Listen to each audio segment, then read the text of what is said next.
அதிசயங்கள் செய்கிறவர் நம் அருகில் இருக்கிறார்.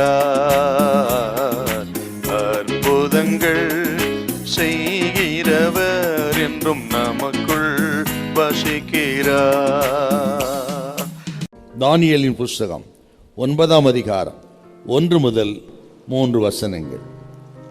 கல்தேயருடைய ராஜ்யத்தின் மேல் ராஜாவாக்கப்பட்ட மேதிய குலத்தானாகிய அகாஸ்வேருவின் புத்திரனான தரியு ராஜ்யபாரம் பண்ணுகிற முதலாம் வருஷத்திலே தானியேலாகிய நான் எருசலேமின் பாழ்கடிப்புகள் நிறைவேறி தீர 70 வருஷம் செல்லும் என்று கர்த்தர் எரேமியா தீர்க்கதரிசியோடு சொல்லிய வருஷங்களின் தொகையை புஸ்தகங்களால் அறிந்து கொண்டேன். நான் உபவாசம் பண்ணி இரட்டிலும் சாம்பலிலும் உட்கார்ந்து தேவனாகிய ஆண்டவரை ஜபத்தினாலும் விண்ணப்பங்களினாலும் தேட என் முகத்தை அவருக்கு நேராக்கி திருப்பினேன்.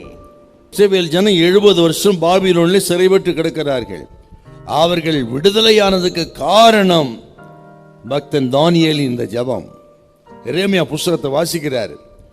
அவர் 25ஆம் அதிகாரத்தில் பார்த்தீங்கன்னா 70 வருஷம் இந்த ஜனம் பாபிலோன் இருக்கணும்னு அது இருக்குது தீர்க்க தரிசனம். அதை பார்த்த உடனே கணக்கு போட்டு பார்த்தா 70 வருஷம் முடிய போகுது.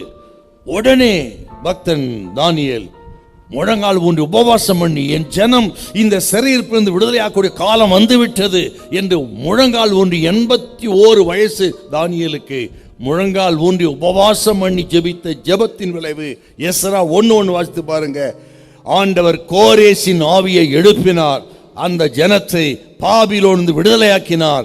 அவர்களிடத்திலிருந்து கொண்டு வந்து அபகரித்து நேபுகாத்நேச்சார் வைத்திருந்த பொன்னையும் பொக்கிஷத்தையும் அந்த கோயிலிருந்து எடுத்து அவர் கரத்தை கொடுத்து நீங்கள் புறப்பட்டு போய் உங்கள் தேவனத்துக்கு ஆலயத்தை கட்டுங்கள் சொல்லி விடுதலையாக்கினார். காரணம் தானியேலின் ஜெபம்.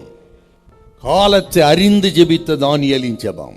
நீங்கள் பல நிலைகளை சிறைப்பட்டு இருக்கலாம். இன்னைக்கு சில பாவத்துக்குள்ளே சிறைப்பட்டு விடுபட முடியாமல் இருக்கலாம். சில கடன் பிரச்சனை சிறைப்பட்டு கிடக்கலாம். நீங்க சில மனுஷருக்கு அடிமைப்பட்டு கிடக்கலாம். நீங்க சில பில்லிச்சூனிய கட்டுகள் மந்திரவாதங்கள் இப்படிப்பட்ட அடிமைத்தனத்தில் சிறைப்பட்டு கிடக்கலாம். நீங்க இந்த நாட்கள் நீங்கள் விடுதலையாகிற நாட்கள். சாத்தான் நீ உங்களை அடிமைப்படுத்தி வைக்க முடியாது, உங்களுக்கு உரியதை எடுக்க முடியாது.